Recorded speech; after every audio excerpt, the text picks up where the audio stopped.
Hello and welcome to another episode of the TC4RE Podcast. I am one of your hosts, Alex, and today we are speaking with Seleeta, and we are going to be focusing on International Women's Day. Now, if you listen to the other podcasts, then you'll know exactly the format that we're trying to go for. If you haven't listened to it, I don't know what you're doing. Go and listen to the first one first. But we're doing the same thing. So we've got a second insert on this. We're not just focusing on International Women's Day for one day. We want it to be focused on for the whole month. So we've also got content that's coming out all over TCare, and whether that be on Twitter or on LinkedIn. So get engaged with that. But yeah, Seleeta shares a lot of information about her journey. We speak about resilience. We speak about how it's important for someone to have empathy and a bunch of different information. I really don't want to spoil it for you. So yeah, this is this episode. So as I always say, grab a pen and a notepad and enjoy the TCare Podcast. Hello and welcome to another episode of the TCare Podcast. I am your host, Alex, and today I am joined by Seleeta. Hi, Seleeta. Hi, Alex. Good, thank you. Good. And the focus for today is International Women's Day. But we're taking it on with a little bit of a twist here at TCare because we don't want to just celebrate the day. We actually want to celebrate the month. So you'll see on our socials that we're doing various different posts about amazing women within the tech sector. Have a look at them, read and understand what they're doing. Maybe if you want to get in contact with us and learn a little bit more, or maybe you're looking for a mentor, it could be a way for you to look for a mentor. So yeah, really do engage with the content that's coming out because I guess if you're here with the podcast, you've probably already seen a couple of them. But yeah, we've got Seleeta here today. She's going to be speaking to us about her journey within the tech sector, a little bit about her background, some of her experiences, the good and the bad, and ultimately giving you a flavour of what it is like to be in her shoes. So first of all, Seleeta, do you want to sort of give an introduction about yourself and what you do and maybe a fun fact? I mean, whatever you're comfortable with. I'll try. Oh, no. Yeah, lovely to meet you, Alex. So my name's Seleeta. I am the Enablement Manager for the Computacenter of Excellence, which is a business unit within Computacenter itself. Love working here. I've been here for about 3 years now. It's fabulous. The people are fabulous. I have been in the tech industry for well over 10 years. And yeah, it's probably, I would say, my favourite place to be. In terms of background, I'm of Jamaican descent. So my grandparents were both born in Jamaica, and I'm second generation. My mum was born here. Okay, brilliant. Thank you for sharing that, Seleeta. So I guess I wanted to sort of bring up just some information that I think is interesting. And I did mention this on the previous podcast, so this will sound a little bit like a repeat for some of our listeners, but it's always good to get second views on particular statistics from different people. So the statistic I wanted to share with you is that within the tech sector, 19% of women make up the workforce. And if we actually dig deeper into that, we've got 3% for Black and Hispanic women, and then we've got 5% for Asian women as well. Hearing those statistics, what feelings does that bring up for you? Honestly, I'm not really surprised to hear those statistics. Just disappointing, okay. I think. Yes, but not surprised. I don't think. Why not surprised? I think the tech industry has always been quite male dominated. I'm aware that I think it was, and someone shared this with me, so I might be getting the facts wrong, so forgive me if I am, but I think it was the maybe the 50s or 60s.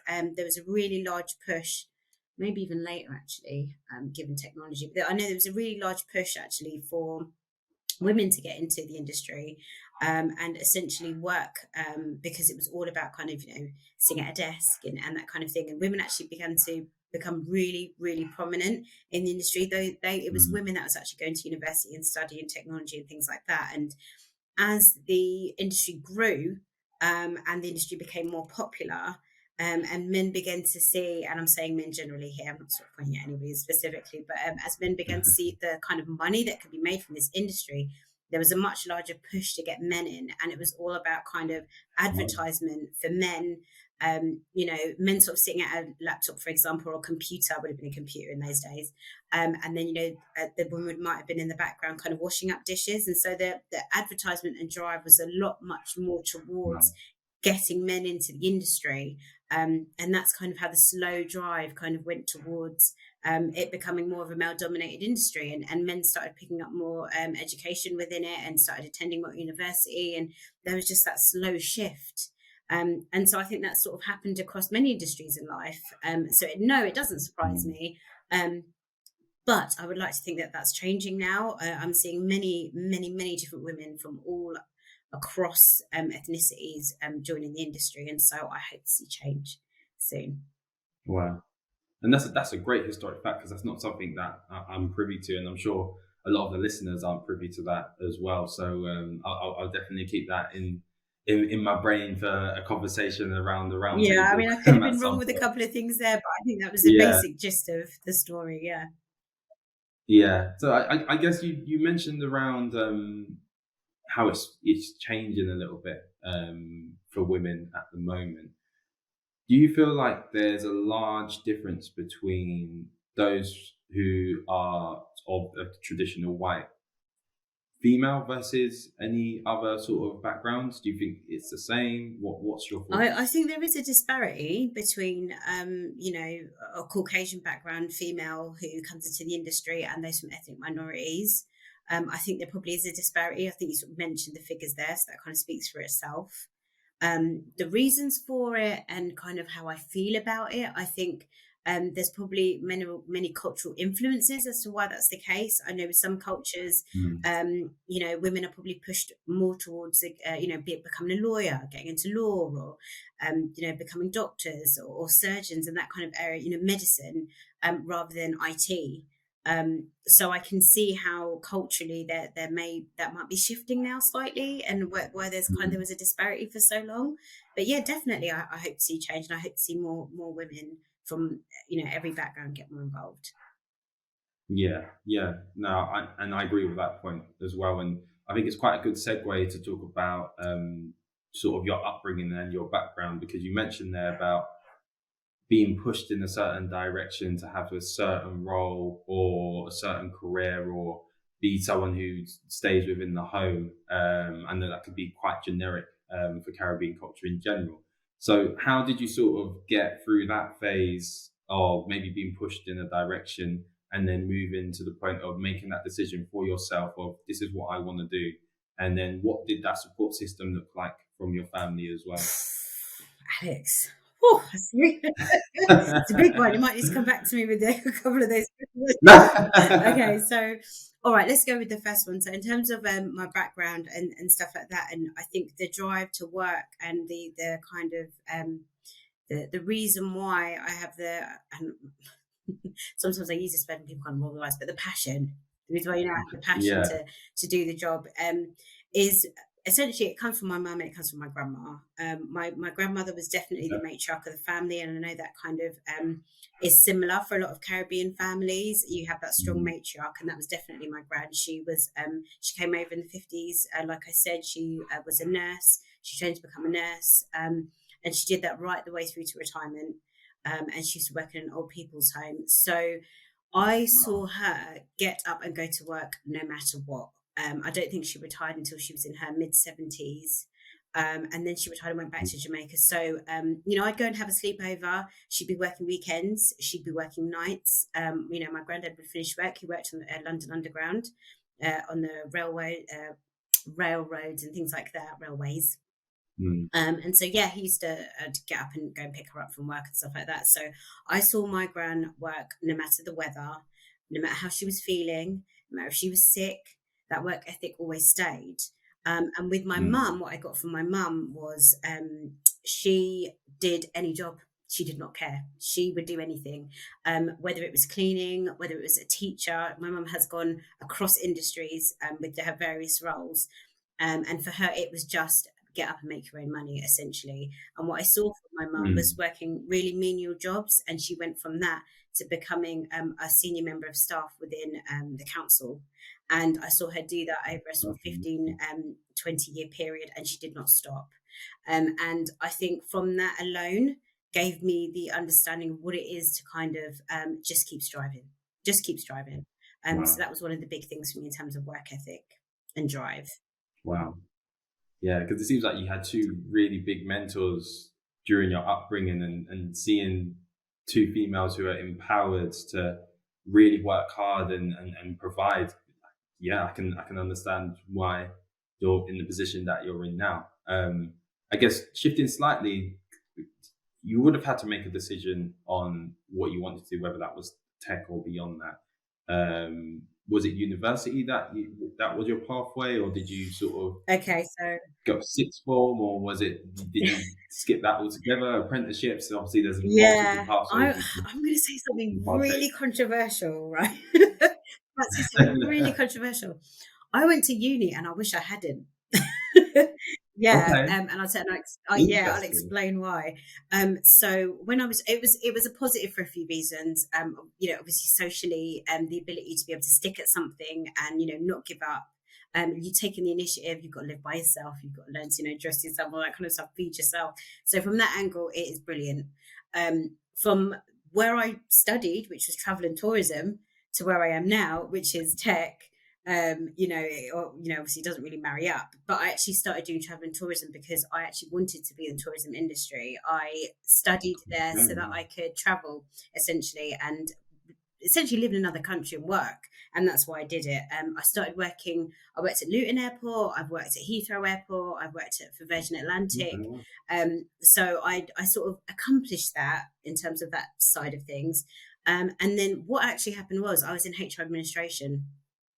And I got a phone call one day and someone said, we're looking for somebody to be a resource coordinator.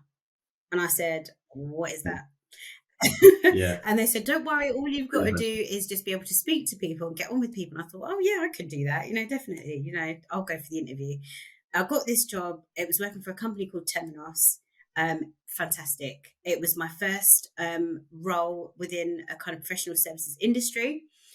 Being in an industry where tech moved so quickly, everything was fast paced, and being in an environment where you're all working in one office, big glass building and that kind of environment. That was my first taste of it, and I absolutely loved it. I didn't look back after that. Wow. And then what was the next step after that? Because obviously you're now at Computacenter. I'm now at Computer. Yeah, it was a really weird journey. So I was with Temenos for a while, but I was actually a contractor, and I remember being there, and my manager at the time was called Vinash Mystery. I still speak to him to this day, and I did not want to lose this job. I was pretty much willing to do anything to not lose this job, but because I was a contractor, and things were changing across the industry, and we had to be let go, unfortunately. Now, Vinesh, being the amazing manager that he was, got me a job at a recruitment agency. And so I went back to resourcing at its very basics, which is kind of, hiring, making phone calls, recruiting people and that kind of thing. And I did that for just over a year. Loved it, but I wanted to get back into resourcing. I wanted to get back into an IT focused business. And so I applied for a role with IBM, and I started working with IBM for a couple of months. Funny story. They also sat me down after a couple of months and said, last in, first out, if you like. Because they were also making changes, and we 2P'd in with a smaller business. So IBM had acquired the small business. I decided to go because I thought, maybe there'll be bigger things for me. Maybe now's the right time. And I left. And then I applied for a job for a small tech company called Adaptivist, as a PMO, a project management office kind of role. And I absolutely loved it. I stayed there for 4 years. They are amazing, amazing, amazing people. It was like working with family. It was a working from home environment. I got to go in the office when I wanted to. Again, stayed in the IT industry until 2 roles ago.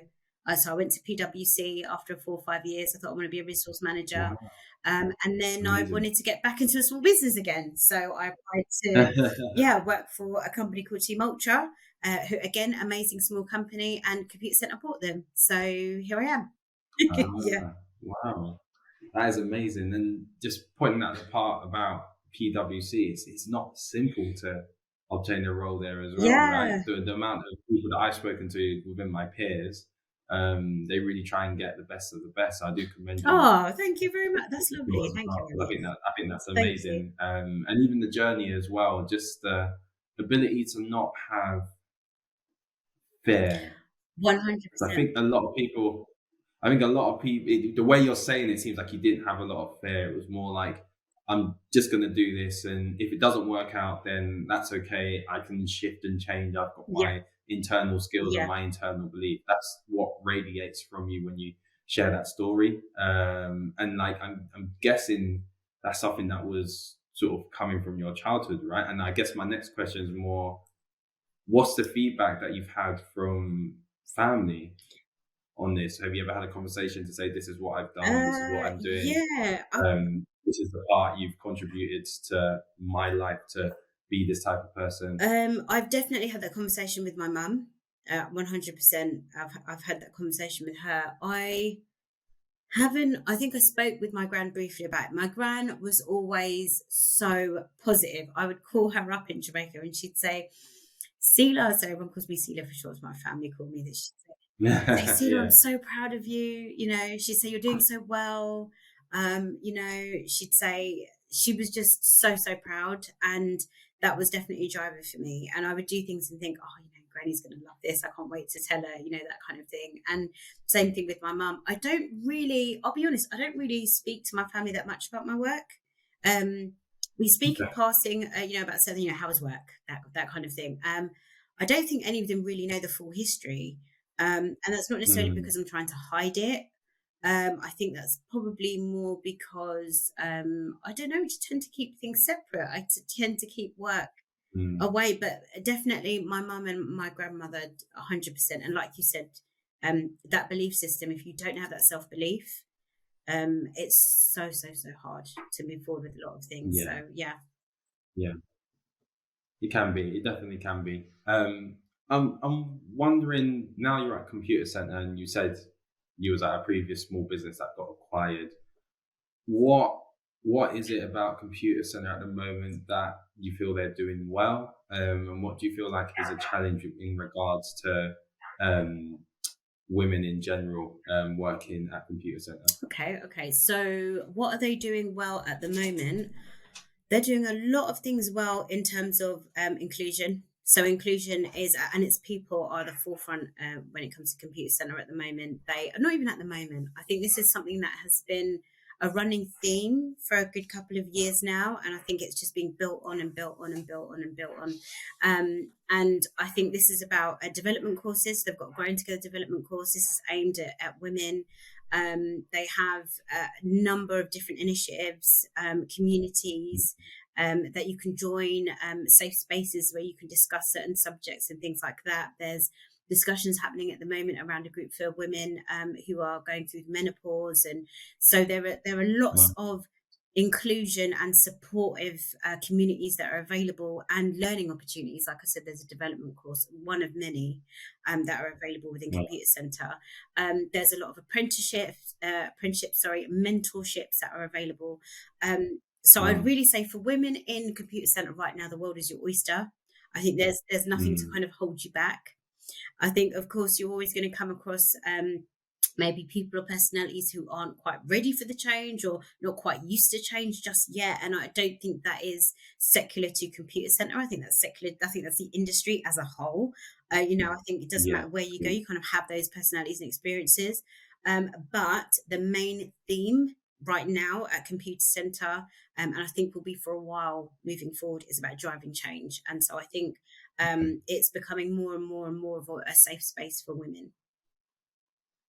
Okay, no, that's good. That's really good to hear. I do hear great things about Computacenter, and I think you had an event during Black History Month that I was lucky enough to get invited to. Oh no, Alex, you missed out, man.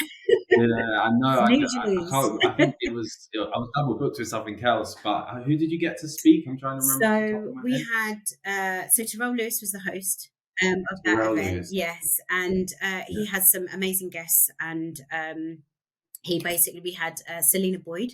So Selena Boyd is the creator of Coco magazine, which is the first Black-owned magazine to be published in the UK, and I believe it's going global. I think she's actually having conversations in America and that kind of thing at the moment. If you go into Sainsbury's, you can get her magazine at the moment.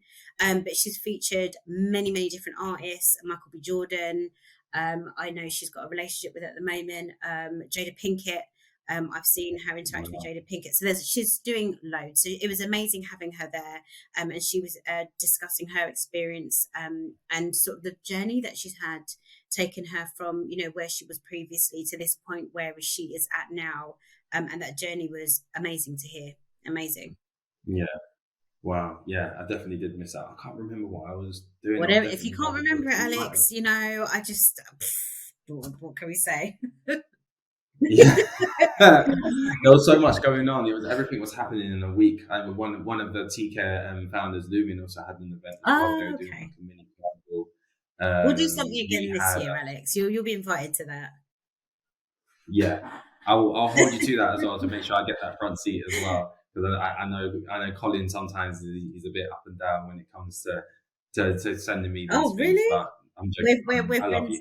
Yeah, Colin. Sorry, we're chucking you to the side now. Yeah, I'm playing. I guess now I'm just thinking about the type of listeners that we have, and there'll be a lot of young females who are maybe checked into this, or maybe just at the start of their career, and just trying to find their feet and find the best way for them to be a success. What would be the sort of key? Well, what would be a couple key attributes, and what do you think is the best piece of advice you may be able to share with them? So a couple of things. One of them is mentorship, if possible. If you can find a sponsor or a mentor who can really support you. And again, this doesn't have to be a woman. It's just somebody who you're compatible with, someone who understands you. But, if it is a woman, fantastic. But if you can get a mentor or a sponsor who can really believe in you, guide you, support your vision for where you want to be, do it. That's what I always kind of say. The other thing I would say is, and I mentioned this to you before, but self-belief is a real motivator, but it's an inhibitor if you don't have it. And you've got to be able to kind of say to yourself, this is what I want to do, where I want to be, and I'm gonna get there.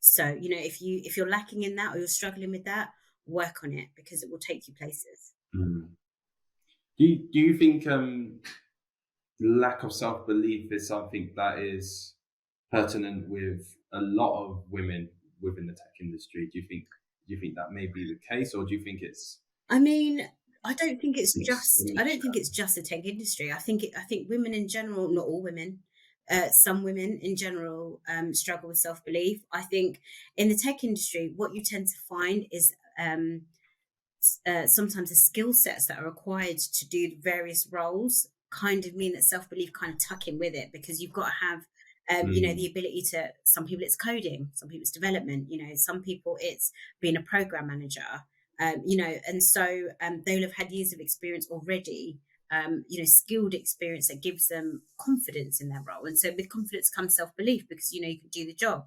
When you're starting out, however, that's different completely. Can I do the job? Imposter syndrome and feeling like you're not good enough, and you're competing against other peers. Am I going to make it? And that's the part where I think self-belief is really important. It's easier to come by the further, you spend in the industry. But I think when you first start out, believe you're going to get there. Believe you believe in your journey. Yeah. And how did you feel like that was something you had to work on? And if so, what way did you do that? I definitely had to work on it. I got knocked down. I've been in environments where I felt excluded and not included. I felt, left out. I, made mistakes and thought they are definitely firing me today. Definitely had all those experiences, because that's the part of growing up, right? That's the journey. We all make mistakes. Sure. But yeah, no, definitely. I think, it takes a while to get there. Yeah. It seems like the umbrella term that I've taken not just from what you've said, but just some of the other podcasts that we've heard is having that level of resilience with things, because it is going to be difficult, and really building and working on having that to a high level. Whether you're whoever you are in whatever you're doing, right, you're going to have setbacks, and it's really about how you deal with those setbacks. I think it's really important. Well, I wanted to point that out, and I guess I kind of want feedback on you on the point of resilience and the importance of absolutely. resilience. I mean, I've had roles where I've walked out and I've thought I'm never going to be good enough. You know, this has been such a bad experience that actually I'm not sure I want to work anymore. You know, I've had all of those experiences. Resilience comes with experience. You know, the ability to be able to look back and to be able to look back in hindsight. Hindsight is a powerful thing. You know, when you have the hindsight, that's where you gain your experience, and that's where you gain your resilience. You say, based off of that experience, I'm never going to do such and such again. You know, next time I'm in this situation, I know how I'm going to handle it. And that's how you start building the bricks. You put the bricks together for the wall. You know, you build that wall up and you say to yourself, right, this is my shield now. You know, when I'm around the people I love, I don't need that shield, but I have the resilience now to use that when I'm in the workplace, or when I'm doing a certain project, or if I'm studying on a course, or, you know, so resilience is learnt. You know, I think it's very difficult. You shouldn't expect anybody to just have it, you know, but learn and understand how to, that's where your growth comes from. Wow. Okay. We're running out of time, so I've got one last question that I wanted to ask, which I'm kind of gutted that I didn't ask earlier. What would you identify as your superpower? My superpower. Okay, I wish we had a bit more time because I feel like this is going to take me a little while. My superpower. Do you know what? Actually, my superpower is my empathy. I'm a very empathetic person. And I think in the roles that I've had, when you're a resource manager, when you're working with people on a day-to-day basis, it is absolutely imperative that you're able to empathize and understand. Yes, you need to understand the company bigger picture. What is the business goals? You know, you've got objectives, you have to meet them. You've got, you know, KPIs and SLAs and all those kind of things. But what is right for the people? What's right for the people that you're working with? And empathy has served me extremely well. It's a sixth sense that I have, and it means that I'm able sometimes to gauge the temperature in the room with individuals, which is, like I said, completely vital in the role that I've had. So empathy, I'll go with that, empathy. Yeah, no, I like that. Empathy is not one that, I wouldn't be honest, I expected. What did you think I was going to say? I don't know. I thought I wasn't sure, because I always think when people say empathy or use empathy, and I'm not saying this is for you at all, but I feel like people kind of say it and don't really completely understand what it means to be empathetic. What it means to be empathetic. Because I know for me that it's something that I've had to work on over time, because I'm very like hardline, straight down the middle, and to be honest, like my mum, she's very hardline with things, and she just which is it's not a bad thing, right? But I've coming into the working world, I've understood, you know what, not everyone is going to respond in the right way to me just being like that. You need to be able to be this spectrum of different hues in terms of how you approach situations. So I've had to become more empathetic, which is nice. I think it's made me a better person. You're a great person, Alex. I think you've done great. So no, I appreciate that. But yeah, I guess it's a bit of a pain, but unfortunately that's all we've got time for today. So Seleeta, thank you very much for jumping on the podcast. Really great insights. That last bit that you said about experience creates that resilience, I thought was perfect way to sort of end on. But I guess any lasting comments for you that you wanted to share or say? No. This has been just that it's been a fabulous experience. I've really enjoyed meeting you. I hope that even if this podcast supports and helps one person and gives someone a bit of inspiration, then I feel like I've kind of done the job, so to speak. So no, thank you very much. It's been great. I've really enjoyed it. No, good. You've been great, and yeah, thank you for your time. And to our listeners, thank you for tuning in today and listening. I've taken quite a lot from this conversation, so I definitely know you've taken a lot from this conversation as well. If you want to listen to any of our other podcasts, we are available on Spotify and also on YouTube. If you want to see a full list of the episode, you can also go onto our website as well, and you can go back and see me looking slightly younger than what I do now. But yeah, no, like I said, thank you again for joining us, and yeah, look forward to having you join us on the next one. So thank you very much. This has been the TCare Podcast. Take care, and yeah, enjoy the rest of your day or enjoy your evening. Thanks for listening. We hope you enjoyed this episode, and we look forward to hearing your thoughts. So please continue the dialogue on socials.